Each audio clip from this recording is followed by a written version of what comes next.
Yeah. So I'll be speaking about different situations in submacular hemorrhage.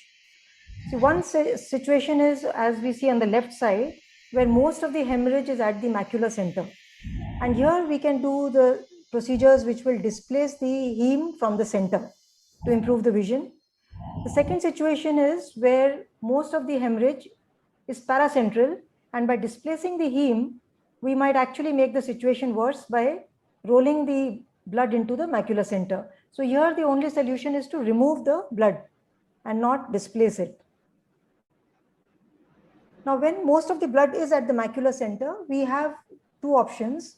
One is to do a gas displacement with or without injection of intravitreal TPA. Now, this is usually works only within the first 3 to 5 days of the bleed when it is still not organized. When it is more than 5 days old, or when there is a significant amount of hemorrhage, then it's better to go with vitrectomy and inject submacular TPA with or without an anti-VEGF as indicated based on the disease and air. When most of the heme is not at the macular center, but the amount of blood is only very little, you can get away with an anti-VEGF injection only, which helps to clear the blood also. Whereas when the amount of heme, which is paracentral, is moderate to large, then you need to remove the blood with a vitrectomy. And in all cases, when we are trying to remove the blood, it's better to do a pre-procedure B scan, because there can be a significant post-procedure vitreous hemorrhage, a breakthrough hemorrhage, and we may not be able to have comparative OCTs or fundus photographs. So then the only method to compare would be, or monitor the course would be B scan. So it's always better to do a pre-operative B scan even with clear media. So just a few examples of these situations. When we see this kind of case in the OPD with a AMD, most of the time just a gas injection along with an anti-VEGF, if that is due in the course of the disease, suffices. And on day one, we can see that significant clearing and most of the blood has gone inferiorly. Now, the few tips with this is that when we inject gas, better to do a paracentesis to reduce the volume. And the injection can be done with the finest needle available, preferably 29 or 30 gauge. And use the inferior inferotemporal pars plana to inject rather than the superior, so that when the patient sits up, we do not lose the gas injection through the needle track. That happens often. There is no gas bubble on day one if the injection has been given from the superotemporal pars plana. After the injection, immediately after the injection, somebody has to mute their window. Yeah. Immediately after the injection, the head should be turned towards the injected side so that the gas bubble moves to the nasal side of the vitreous cavity and does not escape through the needle track. For a few minutes, the head should be turned to the injected side on the operation table itself. And following that, when the patient is in the recovery prone position, and the patient should be seen the next day for any complications like raised IOP and CRAO, etc.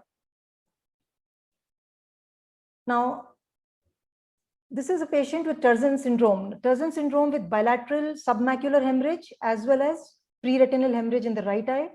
And she had subarachnoid hemorrhage, which was making her very uncooperative. So this was bilateral. We decided to take her for both eyes injection, gas and TPA at the same time. But on the table, she was very uncooperative, so we could give only in the right eye with TPA and gas. And you see, she had a marked improvement from CF to 6/18 vision very rapidly. So seeing her improvement in the right eye, I took her up for the left eye after 5 days. But by that, and the left eye was the better eye. But when I took her up after 5 days, there was already an organizing heme. And you can see that ultimately this eye recovered much less vision, 636 only, though it started off with the better vision and the better situation in every way.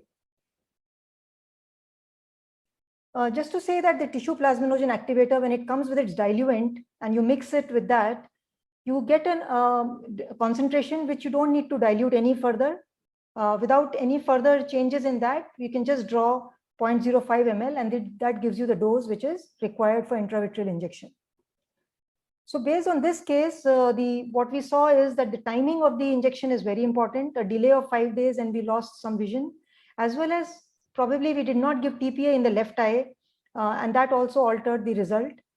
We tried to save the costs because we had already used it for the right eye. But nowadays, cost is not an issue because a 25 milligram vial is available, which is only about 15,000 rupees. Earlier, it was about 50,000 to 75,000 rupees. Now, for a submacular hemorrhage at the center, which has not responded to gas injection, you can see after the gas, there is still a large hemorrhage on the right side. And though some of the hemorrhage, if you see, has gone down also, it has been displaced.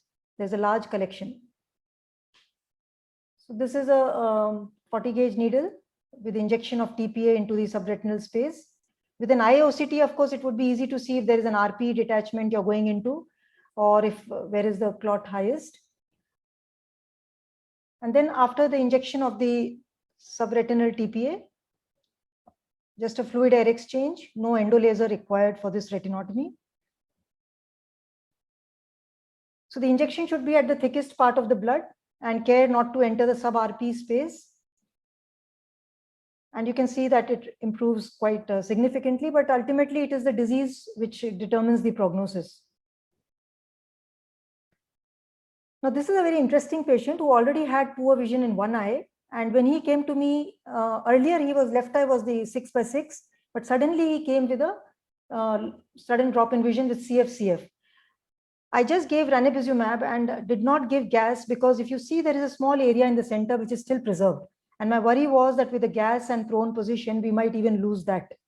And fortunately, I took that decision because after a month of ranibizumab, vision had improved from CF-CF to 6/36. He was very happy. So then I gave an aflibercept. We still didn't know what's the cause. We did an angio. There was no new vessels that I could make out. But anyway, we gave an aflibercept. And you can see again after a month, excellent vision recovery, 6/18. FFA was unremarkable at this point. And after that, we have not seen him again. 3 injections and vision is very good. This is a lady, as said, paracentral macroaneurysm which has bled. Now here, the foveal heme is very minimal, though the vision is only CF-CF. So by doing a regular TPA injection and prone position would cause a worsening of the situation. So we lasered the macroaneurysm first and then made a larger gauge retinotomy, not the 40 gauge, with a 23 gauge cannula and put in TPA there. As I'm injecting TPA, you can see the blood is coming out because of the positive pressure. And then there's a contact time of 10 minutes.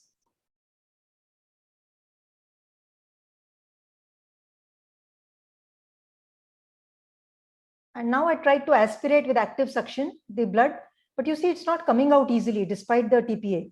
So I did a positive pressure instead with the reflux of the foot switch, because I had realized when I was injecting TPA, the blood was coming out very easily.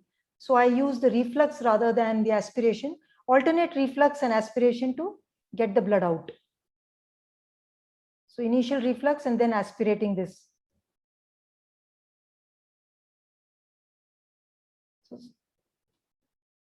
So in this way, over several minutes. And finally, we took out the clots, the remaining clots with active suction.